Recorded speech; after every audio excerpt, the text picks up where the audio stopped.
7 Stories by Robert Gordon Anderson. Chapter 3. The Jolly Roger. Marmaduke thought he knew now what it meant to be in jail. For 3 whole days he had to stay in the house. For 3 whole days and nights, too, it had rained pitchforks. That is what Father said, but Marmaduke could see nothing but prongs. There were thousands of them coming down through the air. Where were the handles? He looked a long time, thinking that perhaps they had gotten loose from the prongs and would come down afterwards, but never a handle came. They must be having haying time, the folks in the sky, to use so many forks, he decided, and the sun must be shining for them way up above the clouds, or they wouldn't have haying weather. But maybe, after all, it was wet there too, and they had just grown disgusted and were throwing their forks away, every last one of them. Yes, it was pretty lonesome and dull staying in the house like this. To be sure, once in a while, when the rain slackened a little and the pitchforks didn't come down so fast, he could put on his rubber boots and go out to the jail. But for the most of the time, he had been a prisoner, in jail. He looked out at the pond.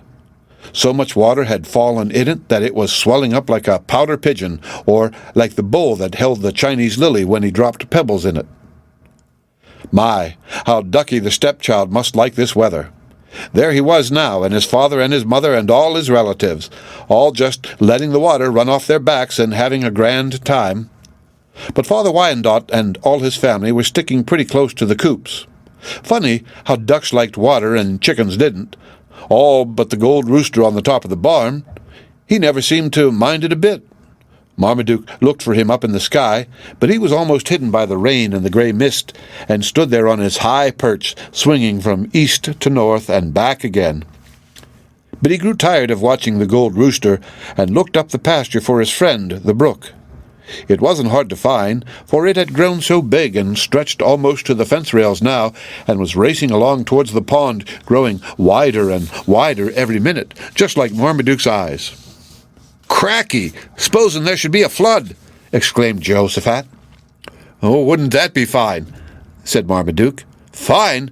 Jehosophat cried. "What would you do? It might rise and rise till the barnyard would be covered, and the road, and all the country, and the whole world." "Like Noah's flood, you mean?" "Yes, just like Noah's, only he isn't here to build any old ark for you to get on." "I don't care," said Marmaduke stoutly. "You don't care?" cried his brother. "Why, you'd drown, that's what you'd do." "No, I wouldn't either." Marmaduke seemed very sure about this. "'Cause," he started to explain. "'Cause what?" "Well, 'cause the Toyman is good as old Noah any day," replied the little boy. "He could build an ark as big as a house, as big as the church, and the ducks would get on, and the cows, and the horses, and—" "Yes," interrupted his brother, "but don't you remember? There were only 2 of each kind. Now, Hal and Teddy could get on, but White Boots and old Methuselah would have to stay off, and Rover and Brownie could go, but Wienerwurst couldn't. See?" Marmaduke looked frightened at that, at the very thought of Wienerwurst, his little doggie, trying to swim around in a terrible flood. "I'd hide him under my coat," he declared. "You couldn't get on yourself," Jehosophat insisted. "I tell you, an ark only takes 2 of each sort of people and animals and chickens and things. Now, Mother and Father could go. That's 2 grown-ups, and Hepzebiah and me, but you and Weenie would have to swim around in the water just as long as you could, then go under. Way under, too," he added. Perhaps he was only teasing, but Marmaduke didn't take it quite that way. It seemed very serious. Then suddenly he had a bright idea. "You forgot the Toyman," he shouted, "and that makes another 2, for the Toyman and I are just alike. Didn't Mother say, 'He's nothing but a boy'? So I'd sneak Weenie under my coat if it was old Noah's Ark, and if it was the Toyman's, why, he'd let me in anyway." Jehosophat had no answer for all this, and all they could do now was to watch the rain, and the pond, and the brook. But Marmaduke was very happy, picturing to himself the big ark which the Toyman would build, and how he would help, and the fine time, too, he and all the animals would have, living together under the same roof. Of course, the rain had to stop sometime. It always does in the end. And on the 6th day the sun came out jolly and warm again, and the boys put on their rubber boots and went out to the pond. They couldn't quite get as near it as usual, for the edge was almost at the duck's house now, and not so very far from the house of the White Wyandottes, who seemed to think the end of the world had come, and looked very sad with their draggled feathers. For a little while, the boys threw sticks in the water. When the dogs had fetched the sticks, they would shake the water from their coats and over the boys just like shower baths. It was all very jolly, and I don't know which the children enjoyed more, throwing the sticks or the nice cool showers. But after a while, they tired of this too, and walked up the pasture to see the brook. There it was, racing and romping and tearing along for dear life. It wasn't clear and silvery now, but muddy and brown, as if 1,000 cups of coffee had been spilled in it. And on it floated many strange things, branches of trees and a fence rail, the roof of a pig pen, an old shoe, and one poor drowned sheep. "Maybe," said Jehosophat, "maybe if we watch long enough some pirates will come sailing along with big hats and swords and knives in their mouths," Marmaduke suggested. "But that's not the best thing," Jehosophat went on. "They'll have a flag with a skull and dead men's bones painted on it." "Cracky!" exclaimed his brother, just like the other big boys. It was a fine word, too, but only to be used on special occasions. And pirates and skulls and dead men's bones certainly made a special occasion. Jehosophat seemed to think so, too, for he was singing in high glee, "Yo-ho-ho, and a bottle of bay rum." As these last dread words died on the air, they thought they heard a sound behind them. It was something like a laugh, more perhaps like a chuckle. They turned and saw nothing but the high board fence of the cowyard and, over by the barn, the Toyman walking very swiftly towards his workshop. Now usually they would have wondered about that, tried to guess what he would make, but this morning there were other very grave things taking their attention. "Guess it was pirates." "Shh!" whispered Jehosophat. "They may have disbarked and be hiding in the bushes." But a way of escape was open. It was coming down the stream. Jehosophat spied it. "The very thing!" he cried. It was a big gate which had been carried off by the flood, and it was tossed first to this side and then to the other by the brown water. "I hope it catches on something and stops," cried Marmaduke. And they hurried down the brook towards the pond. They had to walk pretty fast, too, almost run to keep up with the gate. Jehosophat looked ahead. "Those big roots of the walnut tree might stop it," he said. And sure enough, the gate was caught by the roots and swung in under the branches. The water was more quiet here than out in the stream, and it made a fine harbor for the ship. For you see, after all, it was not a gate, but a ship. But they must make sure of their prize. So Jehosophat ran to the barn and fetched some rope. With this, he made the ship fast to the trunk of the tree, that is, to the wharf in Walnut Harbor. But there was more work to be done, for the ship had been damaged by the storm. "You stand watch and keep off all pirates," ordered Jehosophat. "I'll be back in 3 shakes of a lamb's tail." It was a rather scary thing to stand guard all alone with pirates around, but Marmaduke stuck by the ship, and Jehosophat went on his errand. As he entered the door, the Toyman hid something quite hurriedly under a sack. Now, that was very mysterious, but the messenger only said to himself, "Guess he's making something for my birthday," then asked aloud, "Please, may I have some boards and some nails?" "To be sure, Mr. Ship's carpenter." It was fine to be called that, though Jehosophat wondered how the Toyman knew what he was when they hadn't told a soul. But then, the Toyman knew most everything, all their plans as soon as made. It didn't take long to mend that ship. Soon the boards were nailed across, and the deck was ready for the crew. "All aboard!" shouted Jehosophat, and then, even more loudly, "All ashore that's going ashore!" Having said this very splendidly, he turned to his brother. "I'm Captain Kidd," he told him. "And what's me?" shouted back Marmaduke excitedly, and excitement is always bad for grammar. "Oh, you? You're my slave," his brother informed him in a very grand manner. That didn't seem to suit Marmaduke, and he tried hard to remember a name Reddy Toms had told him out of a book of Reddy's all about pirates and things, but he couldn't think of it at all. Just then a voice shouted, "What ho, Dick Deadeye!" It was the Toyman who had been standing in the doorway watching them. "Dick Deadeye! Whew!" Marmaduke rolled the name under his tongue like something that tasted very nice. He was completely satisfied now. Then something still nicer happened, for when their backs were turned, something whistled through the air and fell at their feet. Real swords, one for each of them. Now, we said they were real swords, and they were, though they were made of wood. They could do a lot of damage. The pirates would find that out soon enough, and there was a flag, too, with bones and a skull on it, just as Jehosophat had said. "Why, it's the Jolly Roger," he told his brother. "That's what they call this flag." But where did they come from? Marmaduke sort of suspected the Toyman, but he had disappeared, and Jehosophat said, "They must have dropped from heaven and were sent us to venge the people the pirates have killed. It's a sign. Guess we're not pirates after all, but just good sailors, and we'll scrunch those pirates." Then he thought for a moment. "But I guess we'll keep this flag anyway, even if it is the pirates." And they kept their names as well. They were far too fine to give up. But just as they were about to go aboard, the Toyman came to the shore. "What ho!"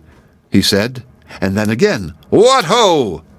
That sounded exciting, not like a game at all, but like real life, and he was saying some more, "Avast me, hearties! What's in the wind?" This last was a very odd question, for whatever could be in the wind when you could see right through it, and it can't hold anything at all? Strange talk it was, to be sure, and the neighbors would never have understood it. Still, folks never understood the Toyman and his language anyway, but they did, and Marmaduke called, "Come on in, Toyman," when Captain Kidd corrected him. "Pshaw, that's not the way to say it. You just listen to me." Then he raised his hands to his mouth like a trumpet and called, "Ho there, you landlubber! Will you ship with us?" The Toyman touched his hat. "Thank ye, Captain, but I've killed many a pirate in my time. Now it's your chance. But it's a-blowing great guns, and you'd better cruise near shore." "Aye, aye, sir," shouted the captain as a last farewell. Then they set sail. They made quite a voyage of it and had some trouble, for the waves were rough and the seas were high, but they reached port safely at last. They hadn't seen anything of the pirates yet, and they decided to make another try for it when Hepzebiah came to the wharf. She wanted to sail too, but the captain only said very thoughtfully, "It's not safe for the women and children." However, she cried so hard that they just had to let her on board. "But if you come, you'll have to be my slave," the captain told her.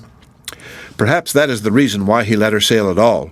He wanted a slave very much, and since Marmaduke wouldn't be one and was Dick Deadeye anyway, why, the little girl would have to do. Still, she didn't care what she was called as long as she could sail on that fine ship. So they sailed, and they sailed, the white flag with the skull and the dead man's bones floating merrily in the breeze, and at last Dick Deadeye called, "Cracky! Look where we are! You'd better go back. Remember what the Toyman told us." But Captain Jehosophat Kidd knew better. "Pshaw, it isn't deep at all. It wouldn't drown a rat, not even a little mouse." Then there was trouble. They heard shouts along the shore, and looking back, saw Fatty Ham, Reddy Toms, and Sammy Soapstone jumping around like wild Indians. They looked again, sharply this time, and saw that it wasn't boys after all, but pirates, wicked, cruel, bloodthirsty pirates, and that was bad enough. "They're trying to capture us," shouted brave Captain Kidd. Then, forgetting that his ship was a full-rigged ship and went by sail, he called, "Row, brothers, row, the stream runs fast." You see, he remembered that from a poetry book he had read once and thought it would just suit. And all the time the crew of the Jolly Roger looked angrily back at shore. Splash! A big stone fell near them. No, it wasn't a stone. It was a cannonball. The pirates on shore were trying to knock holes in their ship. "You're awful shots," the captain jeered fearlessly. "We're coming ashore to capture your cannon." He was very brave through all these trying times, and so were the crew, and they just turned their ship around and headed straight for the shore, though the cannonballs fell all around them. But now a more terrible danger threatened, for the rascals on shore had seized long poles and were reaching out over the water, trying to smash holes in the ship to stove in its hull. "They're grappling irons and marlin spikes," exclaimed the captain, "and very terrible weapons." He must have been right, for he knew the ways of the sea. Meantime, the ship was beginning to rock. The crew looked round for rescue, but none was in sight. "We'll sink your old ship," shouted Pirate Fatty. "You're awful sailors." And all the time, up and down and up went the poor little ship. Would they drown? Far off, Dick Deadeye saw the Toyman running as fast as he could towards shore. And Rover, too. He was barking for all he was worth, seeming to think it fun. But Rover was only a dog and couldn't realize the danger at all. At last, the big fat pirate's pole hit the ship a terrible crack, and overboard slave Hepzebiah fell. Dick Deadeye reached for her, but his hand only touched her uniform, and over he fell too, down in the coffee-colored waves. It was way over his head. Down, down he sank. He was terribly frightened with water all around him, and in his eyes and his nose and mouth he was choking. But all he thought of even then was his little sister, the poor slave. The first thing he knew, he felt a strong hand on his shoulder and heard the Toyman's voice saying, "Hold on, sonny. You're all right. Just grab onto me." He had always liked to be held close in the Toyman's arms, especially at night before the fire when he told them stories, but never had those arms felt as safe as now. Then, all of a sudden, he thought, "Stop!" He tried to shout, but his mouth was almost too full of water to say anything. "Get hepzebiah," and then he had to stop. But the Toyman laughed as he pulled him safe on the shore. "Look there," he said. And Marmaduke did look, and there was Rover dragging his little sister out of the sea by the back of her dress. The Toyman patted the brave dog on the head. "He's the hero," he said. "Good old Rover." And then something fine happened. At least Marmaduke and Jehosophat thought so, and we'll leave it to you to decide whether it was fine or not. Now the pirates had started to run, but their chief, the big fat one, just before he reached the road, slipped in the mud, and down over the banks into the sea he fell, and the Toymen didn't trouble to fish him out either. Of course it wasn't very deep, but Fatty tumbled flat on his back, and the water covered him, all but his stomach, which stuck out above the water like the fat rump of a whale.